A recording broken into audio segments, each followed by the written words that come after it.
처음 한국에서 연락이 왔을 때 저는 그저 정중히 거절할 생각이었습니다. 영국 런던 템즈 강변에 위치한 롤스로이스 항공기술 본사. 그곳에서 저는 30년 넘게 전투기 엔진을 설계해왔고 지금은 수석 엔지니어라는 직함을 달고 있습니다. 이름은 아서 레녹스. 흔히 엔진 장인이라는 수식어를 붙여주시지만 전 그저 수천 개의 금속 조각이 생명을 품도록 만드는 사람일 뿐입니다. 그날 아침 비서인 마가렛이 조심스레 저에게 이메일을 하나 건넸습니다. 한국 KARI에서 미팅 요청이 왔습니다. 한국이요? 예상치 못한 나라였습니다. 물론 한국의 항공우주 기술이 발전하고 있다는 이야기는 익히 들었습니다. KF-21이라는 이름도요. 하지만 엔진 개발?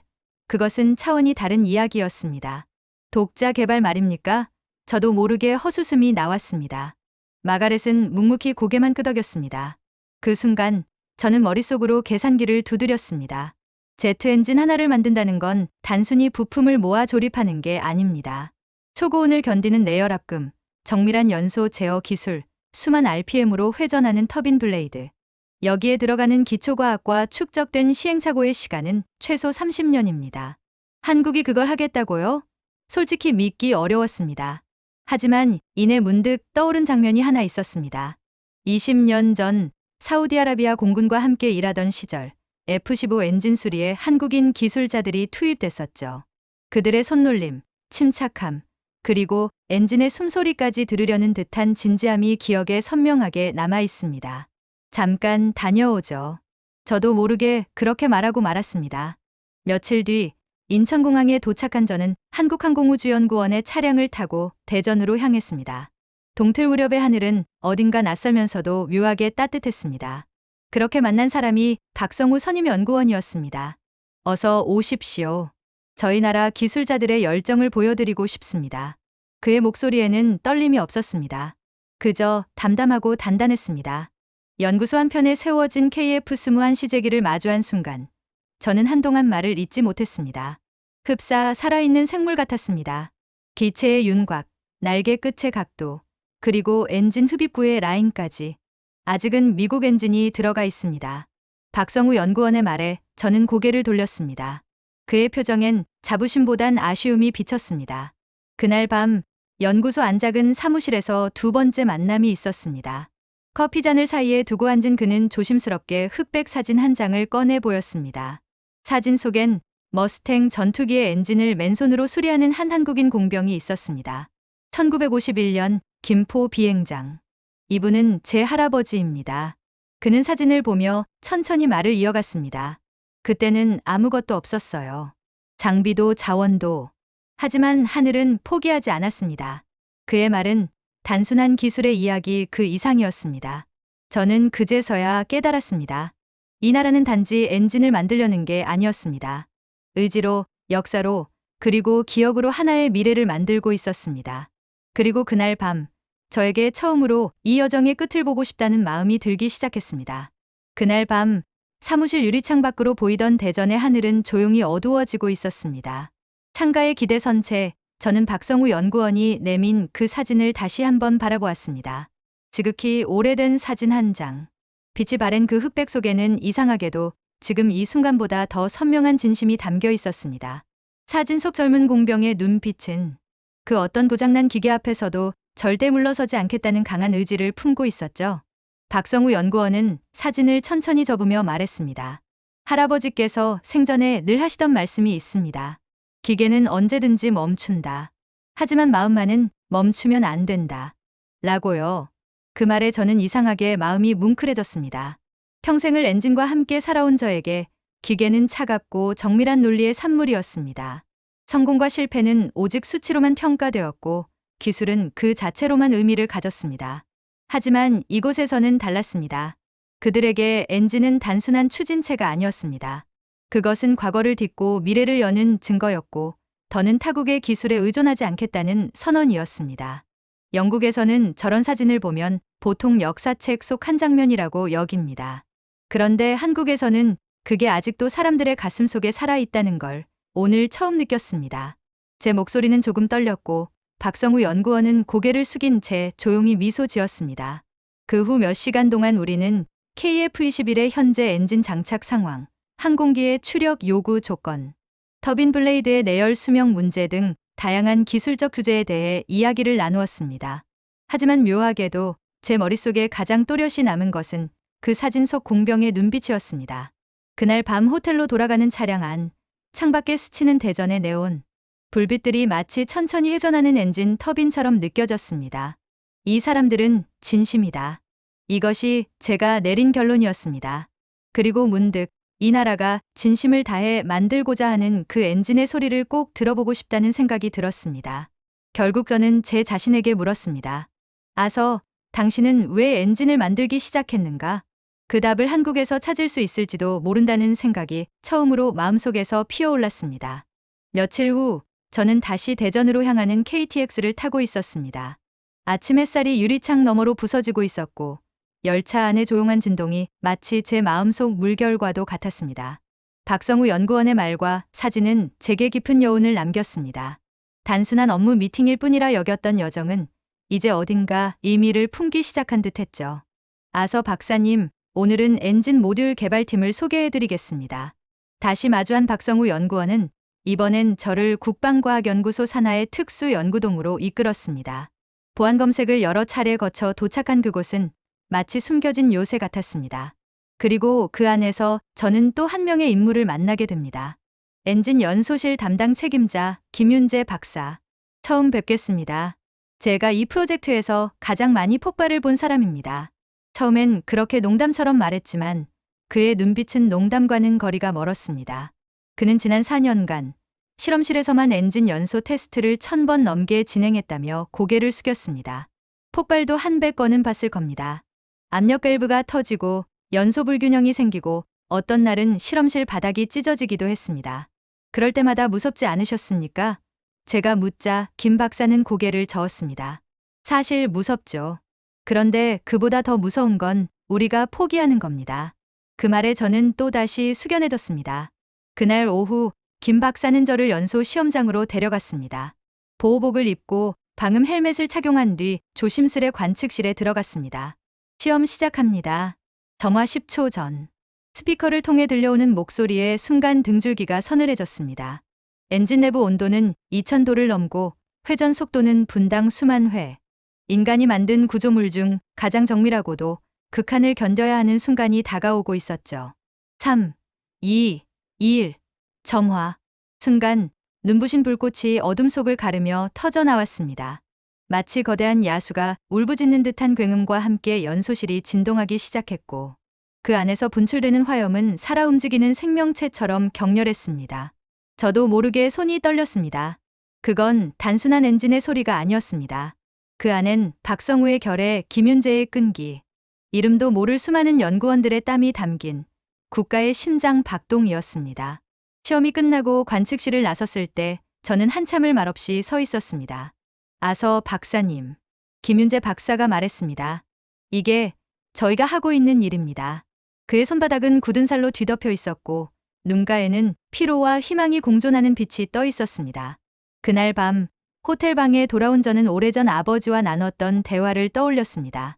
아서, 엔진이란 건 기계를 움직이는 게 아니라 사람의 의지를 증명하는 거야. 그 말이 마치 지금 한국의 연구원들을 위한 예언처럼 느껴졌습니다. 한국은 지금 단순히 추진체를 만들고 있는 것이 아니었습니다. 그들은 독립의 속도를 만들고 있었고 저는 그 자리에 서 있었습니다. 그 다음 날은 일정이 없었습니다. 박성우 연구원이 잠시 지방에 내려가야 한다며 양해를 구했고 저는 하루를 온전히 제 시간으로 가질 수 있게 되었죠. 대전 시내를 걷다가 우연히 들르게 된 작은 국수집에서 저는 다시 한번 이 나라의 기술이 아닌 마음을 보게 되었습니다. 어서 오세요. 따뜻하게 웃으며 맞이한 아주머니는 제가 외국인이라는 걸 알고도 전혀 거리낌 없이 다가왔습니다. 외국분은 매운 거 잘 못 드시죠? 국물은 순하게 해드릴게요. 그렇게 한 그릇의 잔치국수를 받았고 저는 그 자리에서 한동안 멍하니 있었습니다. 아무런 장식도 없이 조용한 테이블에 놓인 국수 한 그릇. 그런데 그것이 이상할 만큼 따뜻했습니다. 진짜로요. 맛은 어떠세요? 아주머니의 물음에 저는 조심스럽게 엄지를 치켜 세웠고 그 말 없는 대답에 그녀는 활짝 웃었습니다. 한국의 기술자들이 가진 진심, 그리고 이곳 사람들의 태도는 어딘가 통하고 있다는 생각이 들었습니다. 시야를 마치고 나올 즈음 아주머니는 나지막이 말씀하셨습니다. 힘든 일 있어도 한국에서는 잘 될 거예요. 여긴 그런 나라예요. 돌이켜보면 그 말은 저에게 큰 힘이 되었습니다. 며칠 후 박성우 연구원이 돌아왔고 우리는 다시 연구소에서 만났습니다. 레녹스 박사님, 혹시 시간이 괜찮으시면 내일 모처에 함께 가보실 수 있을까요? 그가 말한 곳은 충남의 한 작은 항공정비소였습니다. KF-21의 향후 유지 보수 기술을 위한 협력 기관인데 그곳에 아주 특별한 엔지니어가 있습니다. 그 다음날 아침 정비소에 도착하자 한 남성이 정비복을 입고 저를 향해 걸어왔습니다. 처음 뵙겠습니다. 신민규라고 합니다. 롤스로이스 엔진 정비는 18번 해봤습니다. 그의 말에 저는 놀랐습니다. 이 작은 정비소에서 이렇게 많은 실전 경험을 가진 기술자를 만날 줄은 몰랐기 때문이죠. 이야, 18번이면 영국 공군 기준으로도 고급 엔지니어급입니다.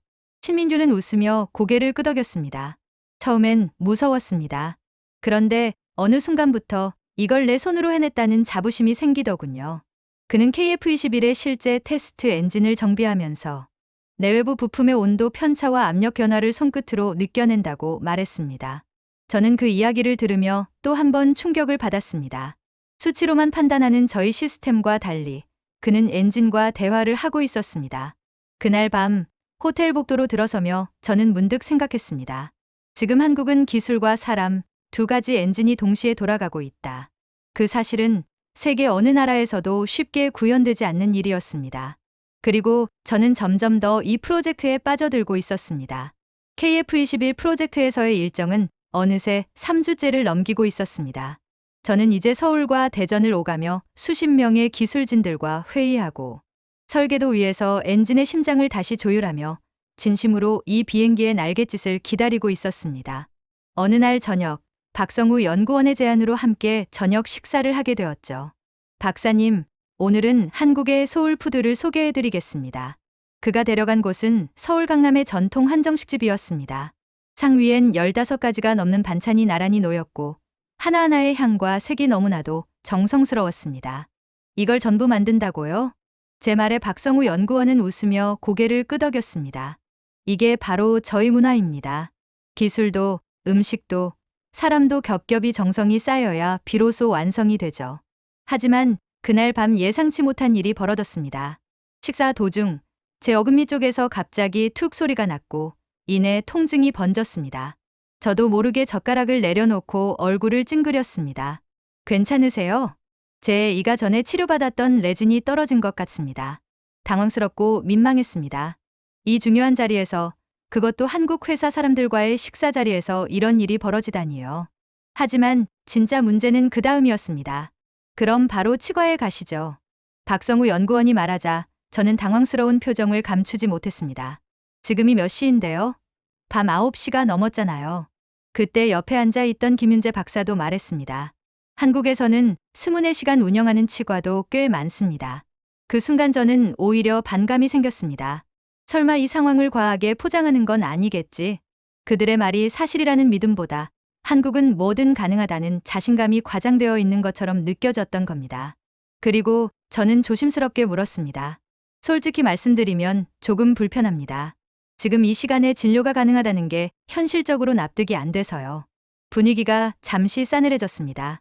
박성우 연구원은 조용히 고개를 끄덕이고는 휴대폰을 꺼내 어디론가 전화를 걸었습니다.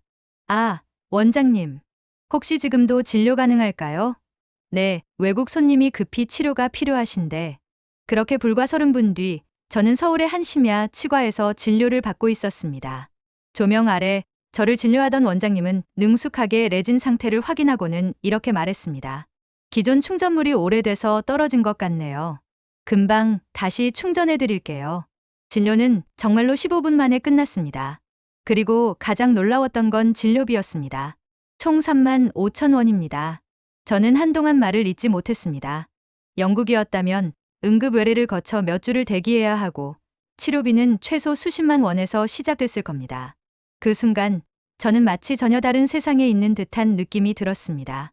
치과를 나서며 저는 박성우 연구원에게 조용히 말했습니다. 제가 미안합니다. 의심해서. 그는 말없이 제 어깨를 툭툭 두드렸습니다. 그리고 나지막이 웃으며 말했습니다. 저희도 처음엔 믿지 않았습니다.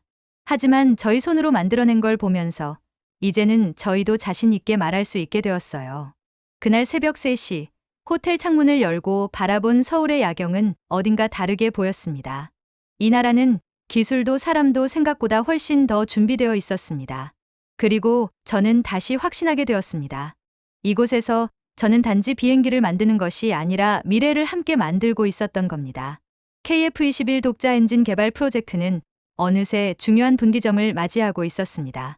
고온 연소실 테스트는 안정적인 수치를 기록하기 시작했고 터빈 블레이드의 내열 수명도 목표치를 넘기며 통과되었습니다. 연소 안정화 시스템 역시 여러 차례의 반복. 테스트 끝에 드디어 실전에 가까운 조건에서도 버텨내기 시작했습니다. 그 순간 저는 마치 오래된 피아노가 조율을 마친 후 처음으로 완벽한 화음을 울릴 때처럼 가슴이 뛰었습니다. 이제 마지막입니다. 첫 시동 들어갑니다. 김윤재 박사가 작은 버튼 하나를 눌렀고 그 순간 한국이 만든 첫 독자 전투기 엔진의 프로토타입이 조용히 떨기 시작했습니다. 처음엔 작은 진동, 그리고 이어지는 규칙적인 회전음. 마치 그 엔진이 살아있다는 걸 조용히 증명이라도 하듯 서서히 RPM이 올라가기 시작했습니다. 심장 뛰기 시작했네요. 제 옆에서 조용히 속삭이던 박성우 연구원의 눈가가 붉게 물들어 있었습니다. 그는 오래전 조부가 맨손으로 머스탱 전투기를 고치던 사진을 가슴에 품고 이 프로젝트를 이끌어 왔습니다.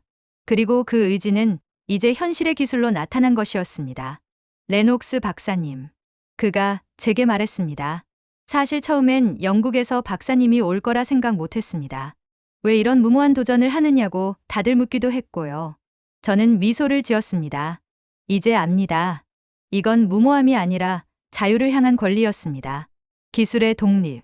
그 말은 간단해 보일 수 있지만 그 안에는 다시는 허락받지 않겠다는 강한 의지. 우리 아이들의 하늘은 우리 손으로 지키겠다는 신념이 담겨 있었습니다. 그 순간 저는 제 인생의 거의 마지막 프로젝트를 한국에서 마치게 되었다는 사실이 자랑스럽게 느껴졌습니다. 비행기 한 대의 심장이 새로이 뛴다는 것. 그건 단지 기술적인 진보가 아니라 역사와 철학, 그리고 국민의 의지가 함께 만들어낸 기적이었습니다. 몇 주 뒤 저는 다시 영국으로 돌아갔고 롤스로이스 본사에서 마지막 프레젠테이션을 진행했습니다. 대한민국은 이제 심장을 수입하는 나라가 아니라 심장을 창조하는 나라입니다. 그 자리에 있던 수많은 기술자들과 경영진들은 조용히 박수를 쳤고 저는 그렇게 제 일생의 마지막 장을 한국이라는 나라의 기술력 앞에서 마무리하게 되었습니다. 그리고 지금 이 글을 쓰는 이 순간 제 책상 위에는 아직도 박성우 연구원이 준 그 흑백 사진 한 장이 놓여 있습니다. 엔진을 고치던 그의 조부, 그리고 그 손의 의지. 그건 지금도 한국의 연구소 어딘가에서, 그리고 새벽의 하늘을 나는 KF-21의 비행 속에서도 살아 숨 쉬고 있을 겁니다.